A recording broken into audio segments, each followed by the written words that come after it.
going to be speaking to the Health Minister. We've been asking you to send in your questions. So there have been 24 confirmed deaths linked to COVID-19 in South Africa, and the number of positive cases are expected to rise, or rather is expected to rise.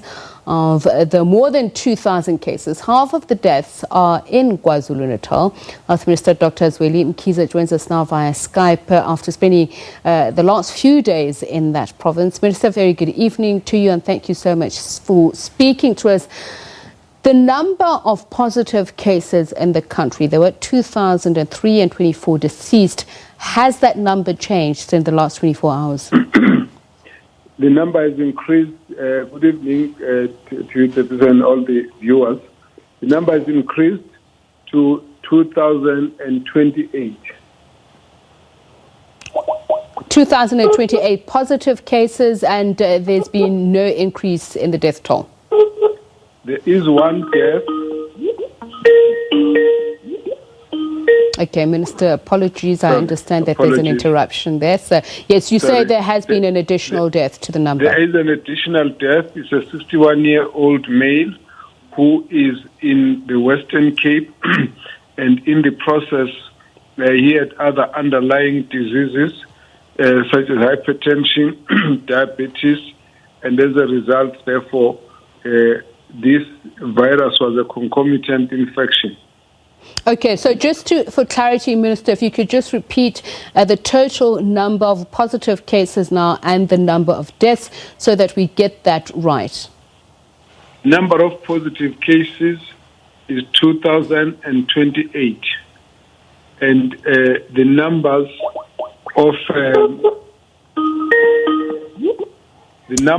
of those who are deceased is 25 at this point, with one additional since the last report, which was 28.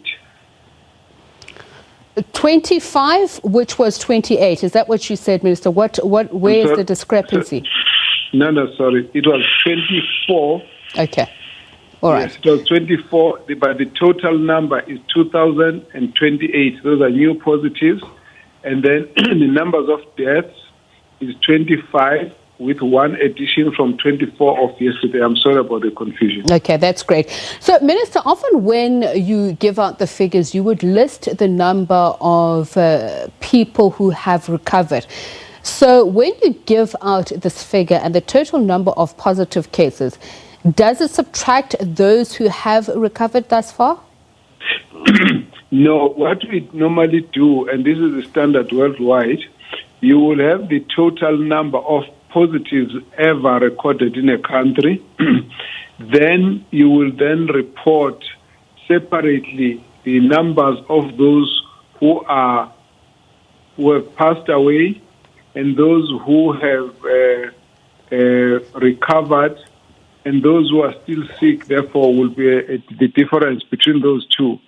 If you look at the world, at the coronavirus worldometer, you will notice that they talk about resolved cases.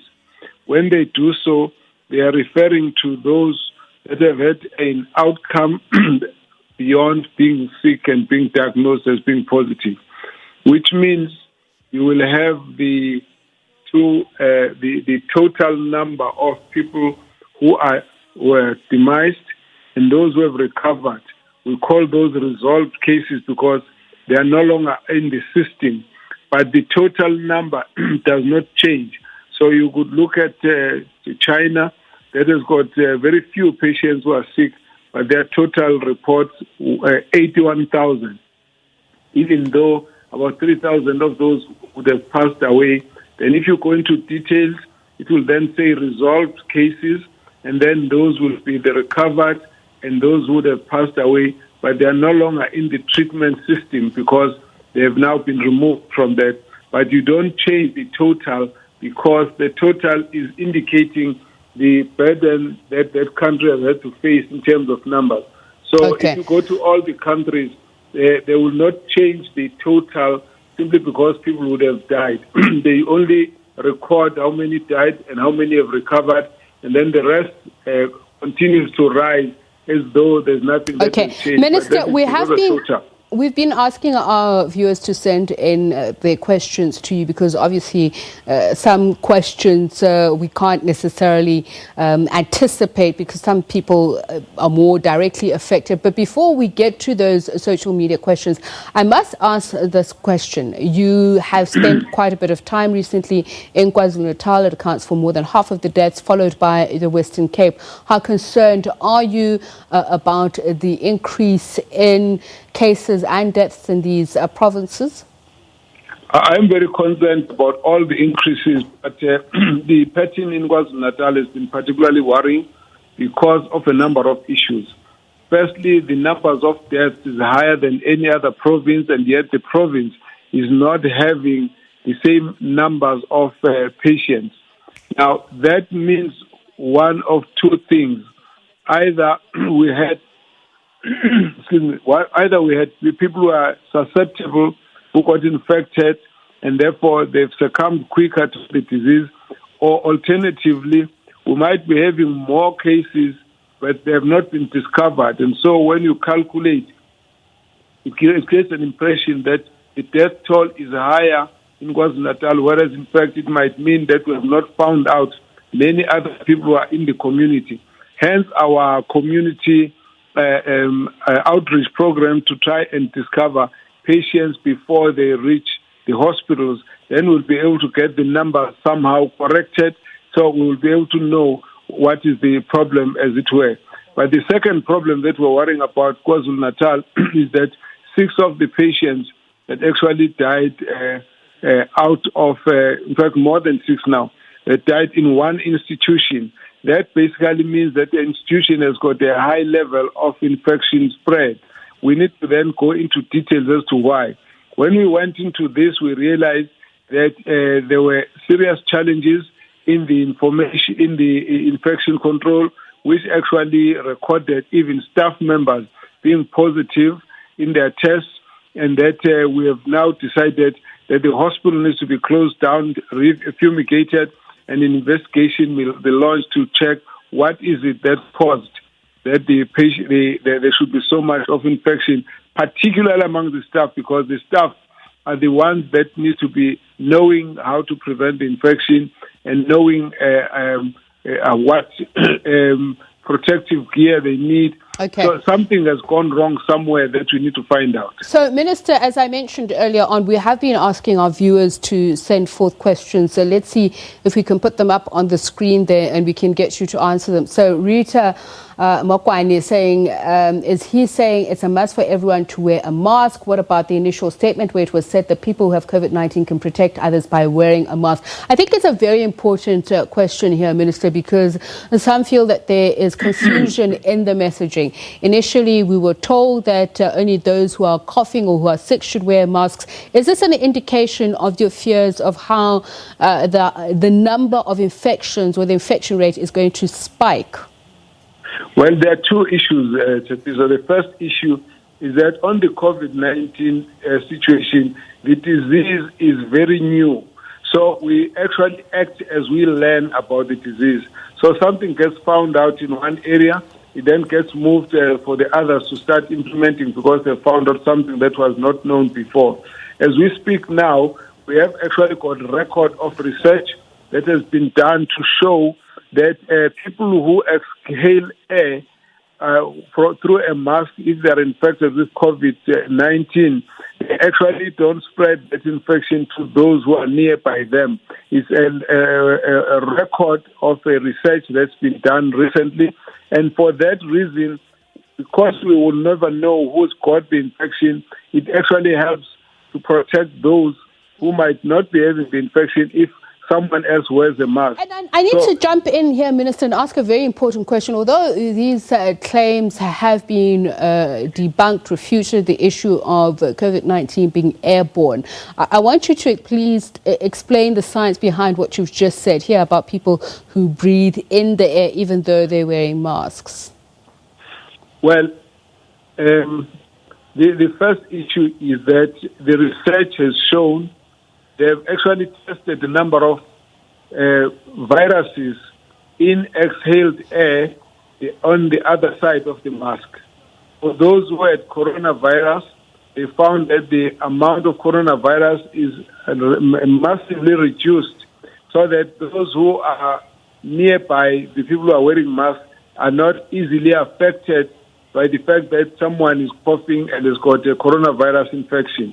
That is what is basically the reason why we've taken this kind of approach. Okay. So it does not mean that all the viruses are necessarily prevented, but this one was specific on coronavirus. Okay, let's take the next question, Minister, because there are quite a few people who have questions pointedly, at least about this. I'm not sure if you'll be really able to answer this, but if you are, please do scrut a commenter saying, will the money in the Solidarity Fund for COVID-19 be distributed based on BEE guidelines, or will all small businesses qualify irrespective of ownership? And let's take another question so that we're not just asking you one question each, so we hurry it along. S. Moko Tabzo saying that Health Minister is a lockdown, staying home, helping to reduce the number of infections of COVID-19. So let's first start with the first question on the distribution of the fund, and then we can talk about the impact of this lockdown. The Solidarity Fund is not meant to be distributed to small businesses. It is meant to finance the buying of equipment and the orders that we need for assisting government. So only if someone is selling, can we then talk about small business being amongst those from whom we buy. So if they're amongst the people that are distributing or selling the particular commodities, there are small business that will obviously be included. But it is not a fund that is meant to be distributed to anybody. It's meant to help government as such. It's funds that are meant to assist small businesses are coming from different funds in government which have got to do with DTI, Small Business Development Department, and so on. So there's a difference at that level. The second issue that relates to the lockdown, the major contribution that the lockdown would have had at this point is that you need one person to walk into a crowded place with an infection and spread it onto so many people that when they move apart from there, going to their own areas, they spread it into their own homes. So when we reduce large meetings, football or sports gatherings, music festivals, church gatherings, and also trains and taxis and buses, all of that actually reduce the risk of the infection being spread right across the country quickly. This is a problem which we believe that the lockdown has assisted. And when we look at the figures, we're getting a sense that the numbers of new infections is reducing. It's not growing as fast as it was doing before. Okay. The fact that we closed the borders means that all those who came with imported infection are no longer able to come in, and therefore there's no new infection that comes from abroad, and those who have come back have been quarantined. So it has actually been definitely helpful. All right. So, Minister, let's take another two more questions to see what people have in terms of case. So this one we've asked about whether or not it's effective. This is the question that you've just answered. And Hugo Ephraim says, my question is, what about us who are renting house? What must we do for paying rent? The next question on Twitter that our viewers have for you, Minister. Okay, so we'll get to that one, seeing that we're not getting another question. Is that I have one of my own. So I think the socio-economic aspects of this are very difficult. You as a minister have acknowledged that. The president has emphasized that there is a package of relief products that are coming through. But the reality of it, Minister, is that people are finding intransigence in some cases. Landlords refusing to understand, creditors who are refusing to understand the effects of this lockdown. What advice can you have? And if there's a legal route that people such as these, as Ephraim, can take? Well, it's very difficult because we have to persuade as many of the South Africans to be understanding under the circumstances.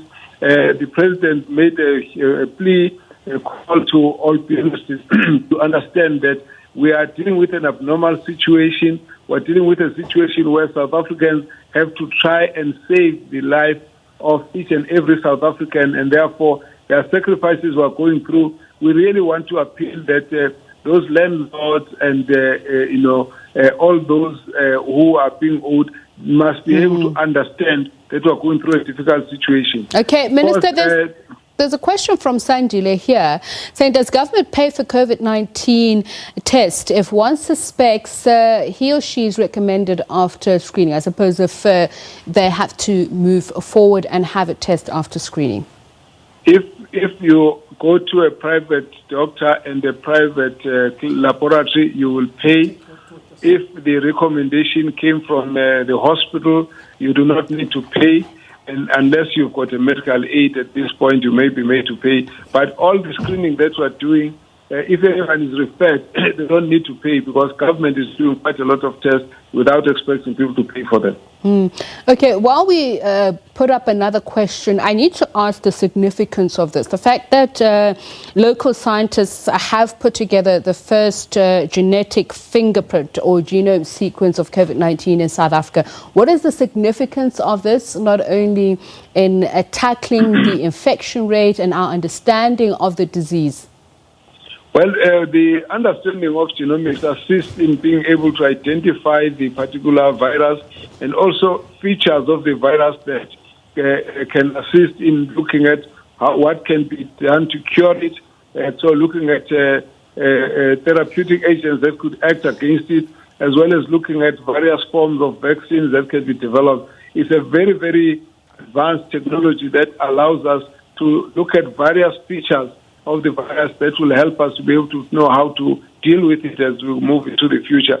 At the end of the day, all of us need to have immunity against coronavirus, but you can only at this point get it via an infection. If you have been infected, you can get immunity, or if you get a vaccine. But right now, there's no vaccine available, which means that it becomes very difficult for anyone else to acquire immunity other than going through an infection. So the study helps us now to see how can we quickly move to a point where we can find a remedy to deal with COVID-19. Okay, so Minister, we've got some very interesting questions coming through.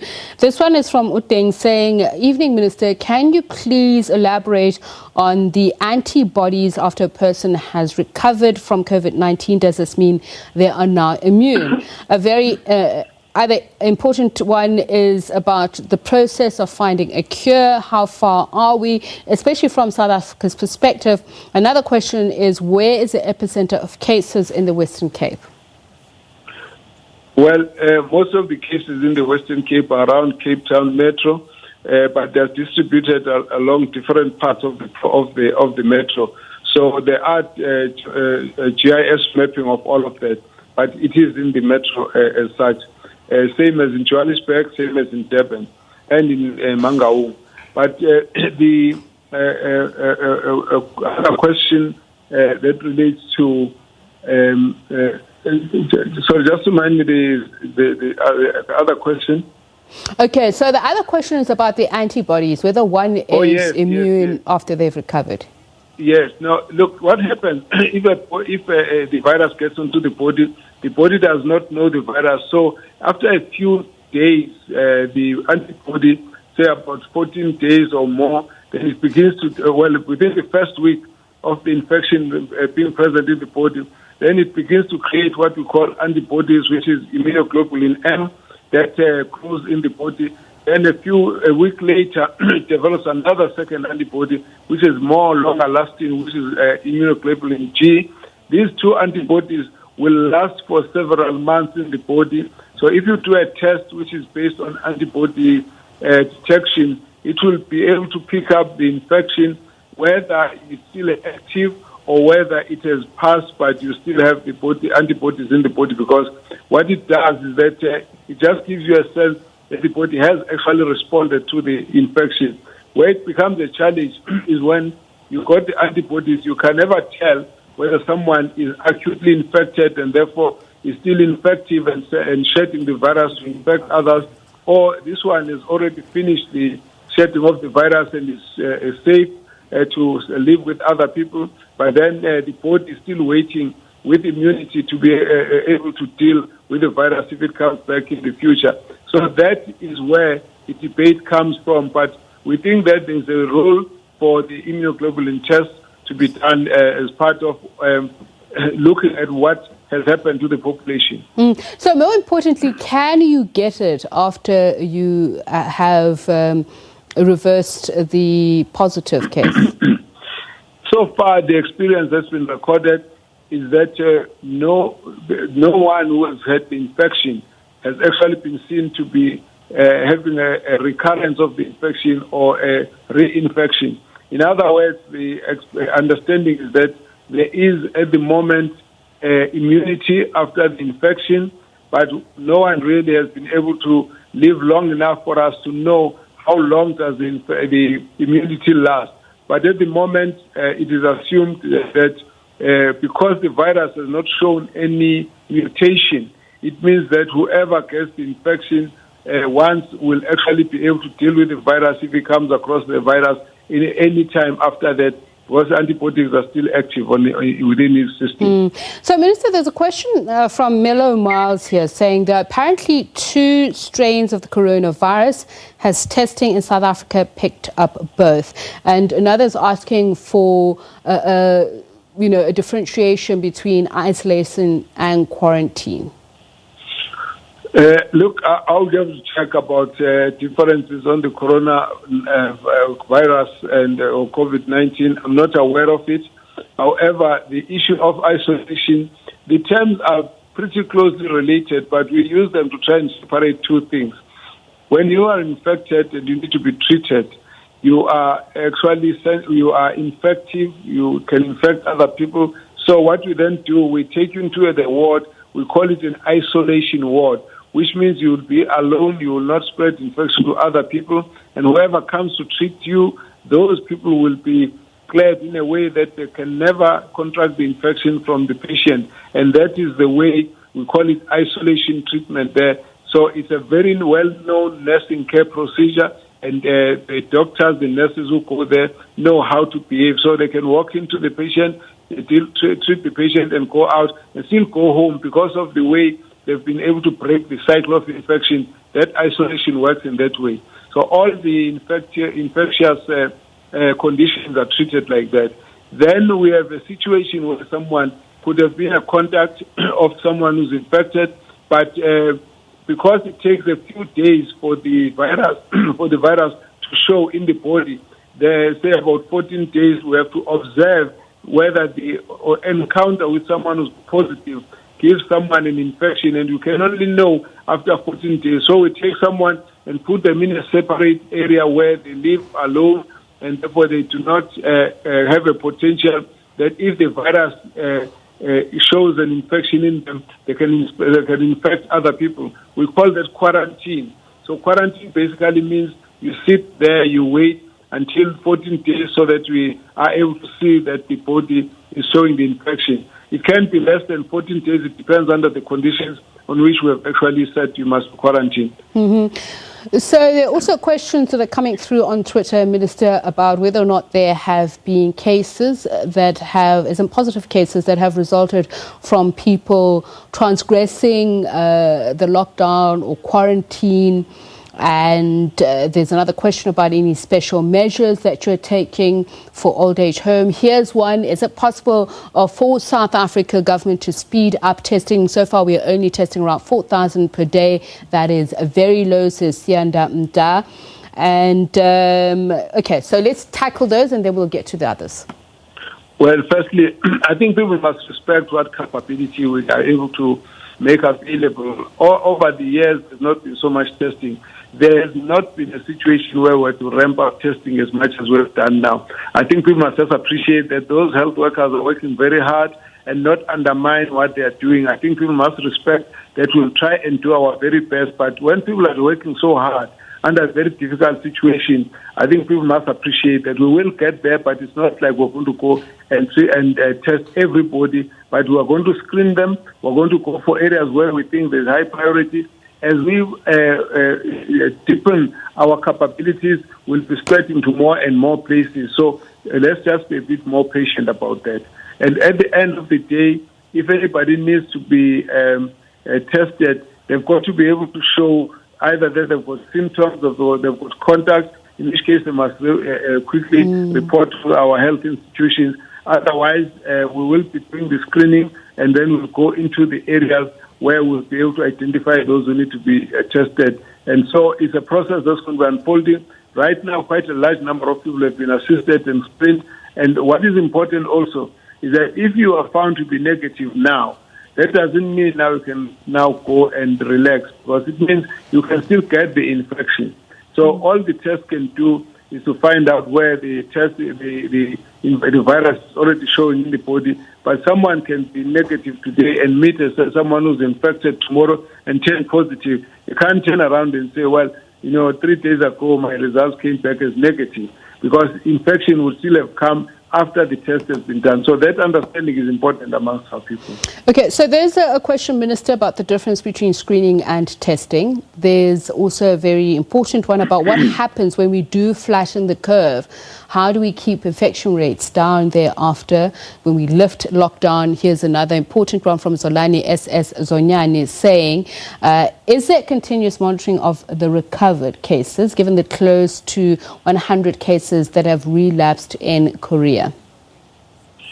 Well, at the moment, we go by the symptoms. So whoever will show symptoms after they've recovered will then, of course, report back to the doctors or to the health facilities. We don't have that experience yet. Okay, so then there's the issue about once the curve is flattened and the lockdown is lifted, how do we keep the numbers down, and also the difference between screening and testing? Screening basically means we we ask questions and we check for the presence of the symptoms. That's what screening is about. It basically is about checking when someone is coughing, sniffing, having a sore throat, is having malaise, or has got contact with someone who's positive, or has got a fever, and you check the temperature. We call that screening, because that is those symptoms are the first ones to show you if the test is likely to be positive. If those tests are negative, then you are not likely to be positive in your test. So we start with that, because the experience has been that only when you've got those symptoms are you likely to be positive. Then, of course, the testing is when we go and take the specimen from the back of the throat and then check if the virus is there, or when in future we'll be doing blood drops which we'll use to check if the virus is there in your body. So the different screening is what we do to everybody to check if there's anyone who has got any suspicion that they could be having the infection. And then testing is when you have to take the specimen from the individual. So, Minister, did you answer the question about flattening the curve and how we're going to keep the numbers down? And while you're at it, if you haven't, please answer this question, because we're getting a lot of questions about the use of cloth masks. Why specifically cloth masks? Are they safer? Well, the questions are so many that it's not possible to keep all of them under the pressure of your very limited time. So I will answer what I can. The issue of the cloth mask is that it has been found that they actually can be effective, but seeing that there's a lot of pressure with short supply of the surgical mask, the N95, it has actually been found that it's not necessary to use all those masks unless you are in a highly infective environment, like people who are treating patients who are infected. So I want to encourage people to have their own mask. They can do their own mask, and as long as they can try and have 3 layers of cloth so that the filtration will be improved. So that's what we're encouraging. The flattening of the curve is going to be a struggle. Flattening of the curve means that we don't allow too many people to be infected at the same time. We allow, we deal with a few who are infected and keep, distances and using masks and washing our hands and so on, so that it doesn't spread so quickly. If we do that, it means that ultimately there will be fewer people needing to be treated in hospital. Then our hospitals don't get full, and overwhelmed. But if we leave the situation to go unmanaged, it means that we'll have a large number of people infected at the same time. Then we can't find space in the hospital with the doctors to treat them. But at the end of the day, the virus is here with us. It means that every time it infects people, we have to manage them. And so after the lockdown has been removed, we need to insist on people using masks, using the distance between them, and washing hands and so on. But it also means we must improve on the treatment of people out in the hospitals and in the clinics. It means we must also go out and check if there are symptoms that we can pick up in the community, as well as test those that we find to be needing to be tested. If we go that way, we will discover people before they are sick enough to get to the hospital. That means we can quickly stop them from spreading the infection to the others and treat others early before they complicate. That's the way we're going to have to deal with it. It's going to be on and off as we deal with it, because the infection is going to be going through. Many more people are going to have the infection. It's going to be difficult to say we will be completely unable to get infection. All of us must expect that we can get the infection anytime. And Minister, I do hope that you bear with us. Obviously, a lot of people have interest in asking you some of these questions directly, as we can't really answer them. We have another question coming up. Let's see if we can put it up on the screen. Linda Lani is saying, is there any action that will be taken for people who will be found not wearing masks in public? And another one asking about the efficacy of screening. Another question is whether or not there has been anyone who has underlying conditions, specifically HIV/AIDS, who actually has recovered from COVID-19. Well, we haven't really had anyone who's known to be HIV positive who has been found to have COVID-19. The infection is still very early in South Africa, and we asked that to the Chinese. They haven't had that experience. We asked them about people with tuberculosis. They didn't have that experience. So we are going to find out new things when we treat our own people in South Africa. Okay. Thank you so much for speaking to us and giving us your time, Health Minister. I realize it was much longer than we'd anticipated, but we want to thank all of the viewers as well for taking the time to pose your questions. We tried to get as many of them answered, so we do apologize to those of you who weren't able to get an answer or didn't have a time to ask the question. Health Minister Dr Zweli Mkhize.